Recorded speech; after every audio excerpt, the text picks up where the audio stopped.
Sveiki, sveiki, sveiki visi. Nežinau, jeigu mane matot, girdit, tai parašykite #laivas arba #įrašas ir ilgai nelaukus aš pradėsiu, atėjau tokia tema, kad noriu pakalbėti apie 10 pagrindinių klaidų metant svorį, nes dažniausiai susiduriu su merginomis, kuriuom arba stovi svoris, arba negali atsikratyti potraukio saldumynams ir vis dar pergyvena dėl tų kelių nenumestų kilogramų ir taip užburtas ratas. Tai šiandien aš noriu su jumis pasidalinti tomis klaidomis ir pasilikite iki galo, nes jūsų laukia staigmena, kurią taipogi irgi pasidalinsiu.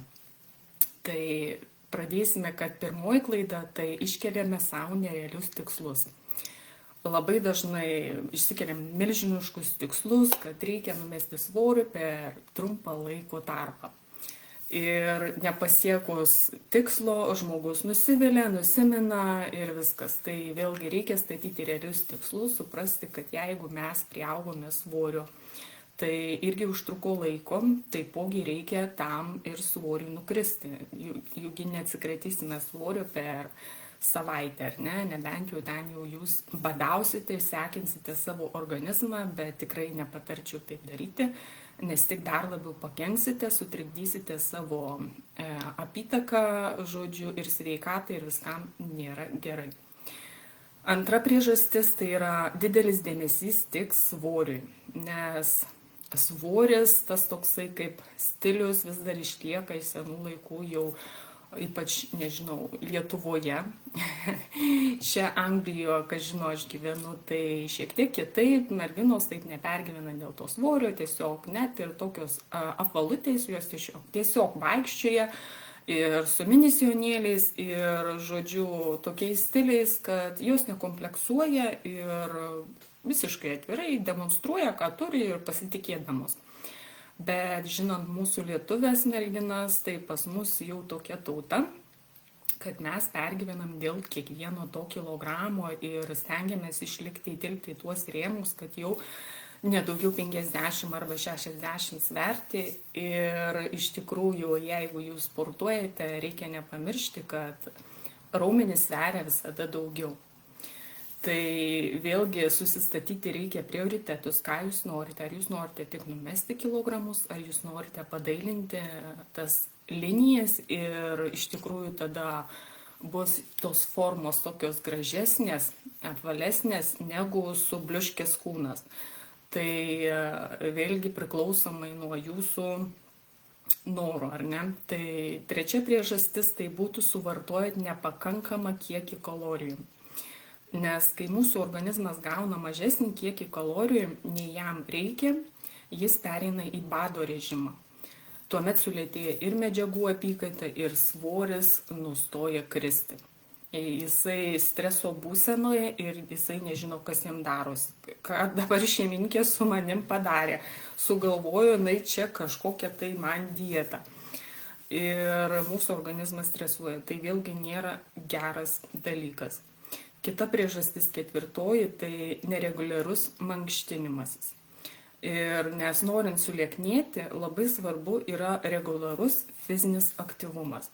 Ir aš neskaitau, kad fizinis aktyvumas tai būtinai turi ten bėgti 10 km. Būtinai turi eiti į sporto klubą. Jau jeigu svorio yra toks įsitikinimas, jeigu nori numesti svorio, tai tu būtinai turi eiti į sporto klubą, tu būtinai turi būti ant dietos, tu tik tai turi valgyti ryžius ir vištieną. Tikrai ne, nes yra pas mus jau per daugybę metų toks įsitikinimas ir tikrai galiu pasakyti, tai yra netiesa. Tau nereikia badauti, tau nereikia save alinti dietomis, alinti sportu iki nukritimo vien tam, kad pasiektum savo tikslą. Ir vėlgi organizmas tokiu būdu irgi eina į streso būseną ir vėl jūs pavargstat, jūs išsenkat ir vėl viską metat. Nes visų pirma, svorio metimas toksai dalykas, kad jisai turi būti komfortiškas. kad jūsų organizmas nejaustų, kad jisai yra strese, nes jeigu jis jaus, kad man čia jau stresas, tai jisai stengiasi to išvengti ir bėga nuo to. Tai vėlgi nėra gerai, nes tai jau kaip žinia, iš daugybės metų, jeigu muša, tai bėga ar ne, tai čia kažkas panašaus. Kita mūsų priežastis, tai 5, nesidomite maisto kokybę, ką jūs valgote. Nes čia yra pagrindas, ką valgote, nes kažkur 70–80% viskas priklauso nuo mitybos, kaip jūs maitinatės. Ir tai vėlgi ne dietos, tai vėlgi tiesiog reikia atsisakyti tam tikrų produktų, bet nieko tokio, kad ir nukrypsite kažkur, visiems būna. Tai mūsų yra kelias, mes žmonės ir klysti yra žmogiška. Ir tikrai nereikia savęs dėl to bausti. Bet svarbu išmokti atsirinkti tuos produktus. Nes jeigu suvalgysite kur ten burgerį, kur galbūt ten vištienos krūtinėlė su salotom ar ten kažką naudingo ir tuo pačiu gaus jūsų organizmas energijos, jausitės gerai, neapsunkęs, nes sunkus maistas, kur daug riebalų, miltų, labai daug padažų, cukraus, jie mus apsunkina, mes tiesiog paskui tokių suvalgę dalykų nenorime visiškai nejudėti, tiesiog norime atsisėsti, miegoti ir nieko neveikti. Tai jau viena iš priežasčių, kad mūsų organizmui toks maistas netinka. Tai atkreipkite tai dėmesį, kaip jūs jaučiatės, kai suvalgote maisto. Nes mūsų organizmas tai yra kaip mašina, į kurią įpylę kuro, jūs arba važiuosite, arba trūkčiosite, ar ne, jeigu suvalgėt kažką tokio blogo mūsų organizmui. Ir toliau mūsų priežastis 6, kad patirėt stresą ir nuovargį. Nes nuovargis, prasta miego kokybė, jei patirėte stresą, gali padidinti kortizolio streso hormono gamybą, kuris sulėtina tą visą lieknėjimo procesą. Tai ypatingai, kai žmonės nemiega naktimis, jie išsekina savo organizmą ir mes nepasipriešinsim tikrai prieš gamtą, mes sukurti, kad naktį miegoti, o dieną dirbti. Ir tai yra faktas. Aišku, galima dirbti, taip, galima dirbti ir visa kita, ir čia kiekvieno žmogaus pasirinkimo laisvė, bet jeigu galima, patarčiau tikrai to nedaryti, nes su metais atrodo viskas normaliu, iš pradžių aš čia galiu dirbti, vaikai fainai, čia ir ramiau, čia ir žmonės iš ofiso, visi tie bosai, miega, čia ramybė, daryk, ką nori. Taip, tai yra pliusai, bet iš kitos pusės mes kenkiam vėlgi savo organizmui, labiau pavargstame, mūsų organizmas priešinasi prieš miegą, nes kada reikia miegoti, jum reikia būti budriai. Vėlgi geriame ir kavos, ir saldumynai, ir tai yra labai lengva paslysti ir suvalgyti daugiau saldumynų, nes tada gaminasi vėlgi tas streso hormonas, kortizolis ir mes norim valgyti ir šluojam viską.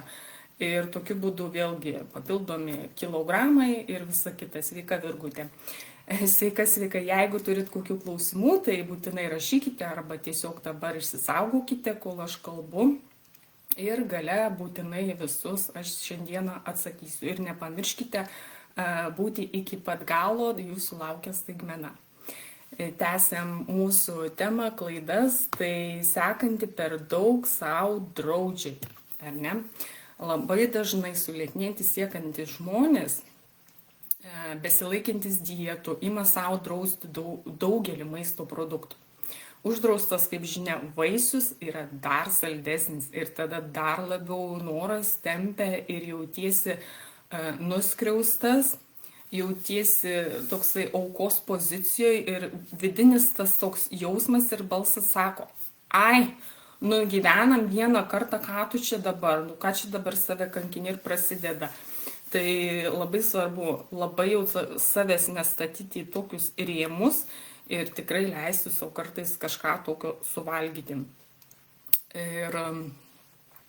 Ir tas draudimas dar labiau noras tų tokių uždraustų produktų. 8 mūsų priežastis - tai emociškai apsivalgyti. Tai visų pirmiausia, reikia išmokti atpažinti alkio jausmą. Ar tai tas tikrasis alkio jausmas, ar tiesiog jūs einate, labas, Viktorija, labai ačiū, kad prisijungite, jeigu turit klausimų, rašykite. Ir tas apsivalgymas emociškai, tai žmonės kartais tiesiog eina, dažnai ir aš sutinkus visur aplomai, nes tai yra lengviausias kelias, yra malonumo tai pavalgyti. Nesvarbu ko, ar saldumo, ar ten kažkokio rimto maistas labokas, Erika, ačiū merginos, kad prisijungėt, už jūsų palaikymą. Ir tas emocinis valgymas svarbu atpažinti, ar tai būtent yra tas tikrasis alkio jausmas, nes tikrasis alkio jausmas jis jaučiamas, kai pilve gurguliuoja jau ten, ar jums silpna darosi ir tikrai jau jį atpažinti yra įmanoma. Tai čia tikrasis tas alkio jausmas, kada jau jį jaučiate, jums jau reikia pavalgyti, bet nereikia valgyti tada, kai tarkim, namuose tavo vyras nupirko tau kažką skanaus, o tu dar nealkana. Ir tiesiog suvalgai. O kodėl tu suvalgai? Dėl to, kad vyras palepino, kaip aš dabar nesuvalgysiu, nes jis man parodė dėmesio. Bet tiesiog pasakyti savo vyrui, kad gražiai paaiškinti, kad kitą kartą norėčiau, kad tu mane palepintum ir nueitumėm arba pasivaikščioti, arba išvažiuotumėm į kokią kelionę ar panašiai, bet ne maistu. Nes dažniausiai ir savo rutinoje aš sutinku žmonės, kur jie eina ir leidžia savo laiką. Savaitgaliais arba aš paskui paskaitysiu merginos jūsų komentarus. Ir savaitgaliais, kur dažniausiai žmonės leidžia laiką. Kavinėse, restoranuose, važiuoja į viskas įskaičiuota atostogas. Ir visur mus dažniausiai supa maistas. O valgom tai būna ne tai, kad mes iš alkio valgom, bet tiesiog gražiai atrodo, skaniai kvepia, čia mane vyras palepino, čia man draugė saldainių nupirko, čia reikia suvalgyti prie kompanijos, čia reikia išgerti, nesiūlo, o čia dar svečiuose uždyka, o namuose aš to negausiu. Ir būtent reikia mokėti gražiai atsakyti žmogui, kad jo neįžeisti, aš pasimsiu dabar ir namuose suvalgysiu prie kavos, tarkim, kaip pavyzdys, ar ne? Ir tai yra labai svarbu, nes tokiu būdu mes perenkam tą kalorijų, surenkam tą didžiulį kalorijų kiekį ir jau labą dieną papildomi kilogramai, ar ne? Ir kita mūsų priežastis, tai nemokame tvarkytis su klaidomis. Visi kartais nuklystam. Ir reikia suprasti, esmė ne pati klaida, o ko iš tikrųjų iš jos pasimokėme. Jeigu jau suklupome, jeigu jau suvalgėm kažką tais riebaus, ar nesvarbu, ko jūs jau traukia jūsų širdis, visos pastangos yra tokios, čia nieko baisaus jau suvalgė, tai nieko, svarbiausia pripažinti. Taip aš suvalgiau ir suprasti, ko aš iš to pasimokiau, ar ne? Ir tiesiog kitą dieną vėl pradėti nuo pradžių, nepamirštant savo tikslų, jeigu tikslas jis tikrai yra tavo ir tu nori, tiesiog vėl rytoj pradėsi viską iš naujo. Tai yra irgi svarbu ir savęs tuo pačiu nebarti, nekaltinti, nesmerkti, nes tada vėl labą dieną stresas, kortizolis ir atsidarom šaldytuvą, einu pavalgyti. Tai labai svarbu, merginos, atrodo tokie maži dalykai, bet tai yra tiesa. Na ir paskutinė mūsų 10 priežastis - neturime palaikymo. Tai viena iš svarbiausių tokių priežasčių, nes pati žinau iš savęs, kai niekas tavęs nepalaiko, arba kaip irgi man darbe sako, tai ko tu nevalgai, tu ir taip kuda, tau reikia gerai pavalgyti, tu per kuda. Tai visi valgo ir tu paimk. Kaip tu čia, visokių tokių pasisakymų, bet reikia vėlgi mokėti kultūringai atsakyti žmogui, ar ne? nes jie iš tikrųjų galbūt iš dalies ir pavydi, kad tu gražių formų, gal ir jie taip norėtų atrodyti. Ir tiesiog tokiu būdu taip elgesi. Tai palaikymas yra labai svarbu, būtent tie žmonės, kurie siekia bendro vieno tikslo, bendruomenė. Tokiu būdu ir lengviau yra pasiekti savo tikslo, nes ten susirinka būtent žmonės tokie, kurių yra tikslas vienas. Ir jie vienas kitą supranta, nes jis siekia to paties. Tai galiu pasakyti, tai tikrai labai padeda, nes mano merginos irgi ačiū Jums labai, kurios prisijungėt. Jūs man be galo padedat, palaikot ir mane tai dar labiau stumia eiti į priekį. Ir nuoširdžiai Jums dėkoju. Tai čia buvo tokios 10 pagrindinių priežasčių. Ir dabar, kaip minėjau, surprizas, prizas ant pačio galo, vyšnaitė ant torto. Tai kviečiu visų, pavyzdžiui, yra žmonės, kurie nemėgsta sportuoti visiškai ir tikrai bijo ir alinančios tos visos treniruotės ir visa kita.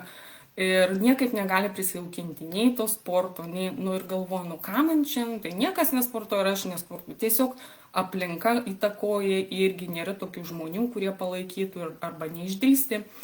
Tai kviečiu į savo 21 dienos maratoną, kur mes sportuosime kiekvieną mielą dieną, užtruksime tik 10 minučių, pratimukai bus labai paprasti ir mes prisijaukinsime, pamilsime judesį, pamilsime sportą, nes nebūtina mums sportuoti sporto klubuose, nebūtina save alinti dietomis ir dar kažkuo tais.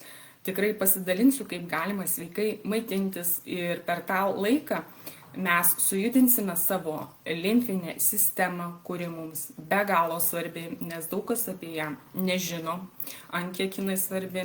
Ir kad viskas priklauso nuo to, judinant limfą, mes atsikratysime papildomų skysčių, papildomų toksinų, šlakų, viską, kas mums ir suteikia tą nėra jėgų, nėra energijos, nes mūsų limfinė sistema yra užsikimšusi.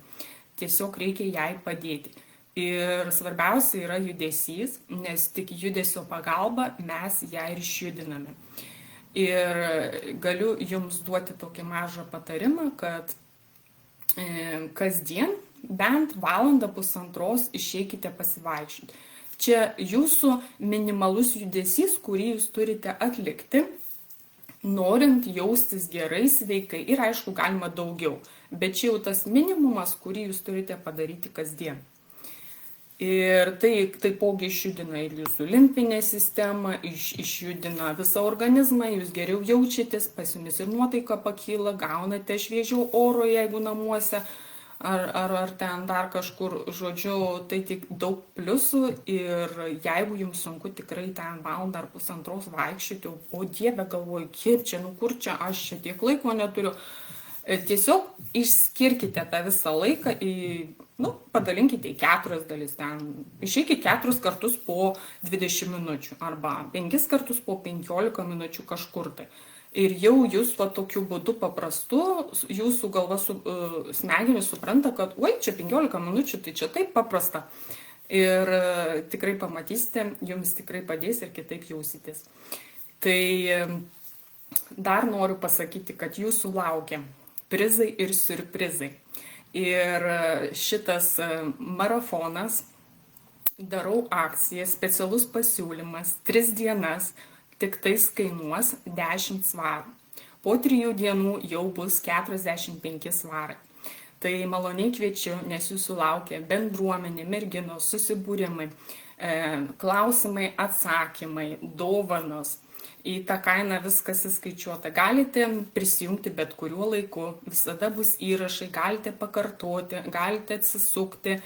Žodžiu, visada kas norės, atras, kaip tai padaryti. Nes dabar norėčiau šiek tiek iš tikrųjų pasidalinti savo patirtimi, kaip mano kelionė prasidėjo irgi ir kaip aš pradėjau sportuoti būtent online, nes Mano pradžia, gal 22 metų pradėjau sportuoti, sportavau ir man visada atrodė, kad reikia eiti į sporto klubą. Nu, jau rezultatus tik pasieksi sporto klube. Tai jau iš tikrųjų gal apie 8 mėnesius, paskui kažkaip tai viskas nutrūko ir užmiršau, bet mano gyvenimas buvo aktyvus, aš su drauge labai daug vaikščiodavau. Mes kiekvieną mielą dieną vaikščiodom, aš jums sakau, po 5-6 valandas kiekvieną dieną mes vaikštom. Aišku, su pertraukom ten grįžti dar kažkur, mes visur pieškuteidom. Tai, žinok, ir gerai jausdomės, ir pasaka, ir energijos atrodo būdavo, ir laimingos buvom. Ir iš tikrųjų buvau antiek tuo metu sulysusi iki 60 ar 58 kg pagal savo ūgį, tai aš jau buvau per liekna. Bet aš sakau jums, paprastas vaikščiojimas, jis labai efektyvus ir tikrai nebūtina sureguliavus mitybą, vaikščiojimą, judesį, kad ir paprasta galim nukristi kilogramą. Ir tikrai nebūtina jums ten kažką tokio specialaus daryti. Ir paskui po daugybės metų kažkaip atvažiavau į Angliją ir pradėjus dirbti, po 8 kažkur metų vėlgi man kažkaip stukseno galvoje, jau reikia kažkaip eiti į sporto klubą. Noriu eiti.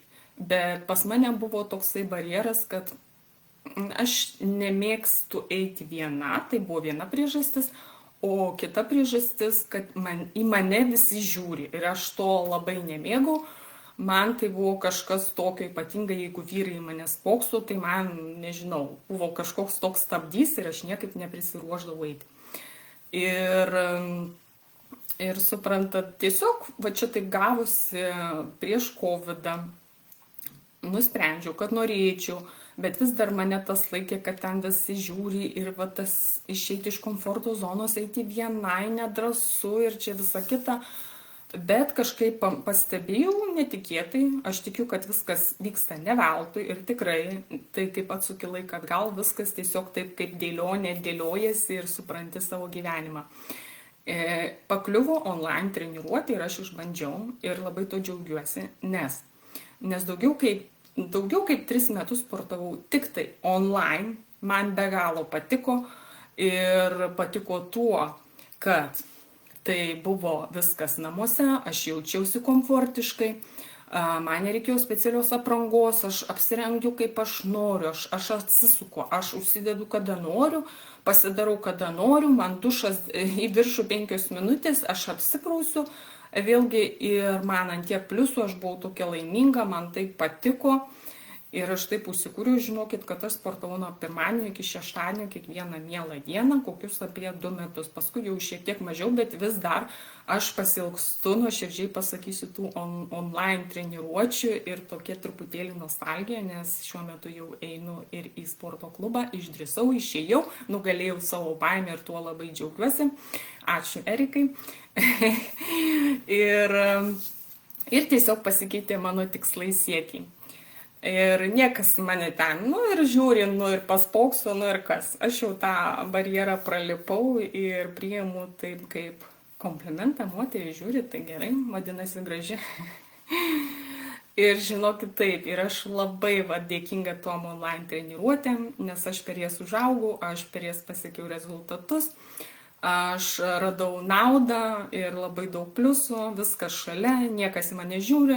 Būdavo taip, kad ant tiek karšta, kad aš net ir po liemenukų išsirengus savo čia sportuoju ir kas man. Niekas manęs nemato, galiu rengtis kaip noriu, bet tuo metu ir užaugo tas toksai pasitikėjimas, tas aš galiu, aš jau pajėgdavau su kiekviena treniruotė vis daugiau ir daugiau padaryti.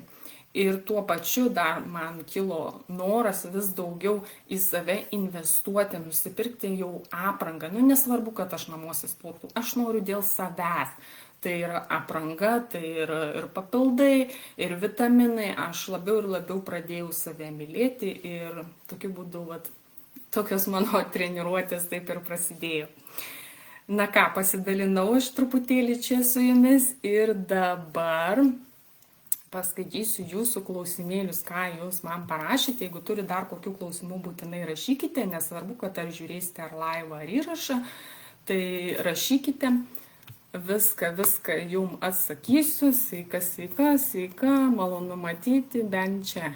Tai užeik į grupę, daugiau pamatysi nuo pradžių, nes įdomu. Taip, labai įdomu, labai aktualu ir įdomu.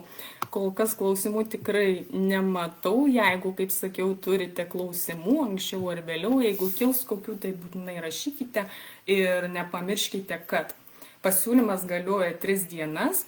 Maratonas vyks 21 dieną, kiekvieną dieną, tik po 10 minučių, paprasti pratimukai, labai lengvi ir jums nereikia nieko ypatingo, bet kada atsisuksite ir visa kita, kaina tik tais 10 svarų, paskui po 3 dienų jau bus 45 svarai, tikrai apsimoka, tikrai už 21 dieną, tai čia gaunasi beveik už dyką. Ir plus bus prizai ir siurprizai, tai dovanos, žodžiu, čia jau kaip ir paskata jums dalyvauti ir kad matytumėt, dėl ko jūs stengiatės, tuo pačiu ir savo padėsit ir džiaugsitės nukritusiais kilogramais ir nuotaika ir visa kita.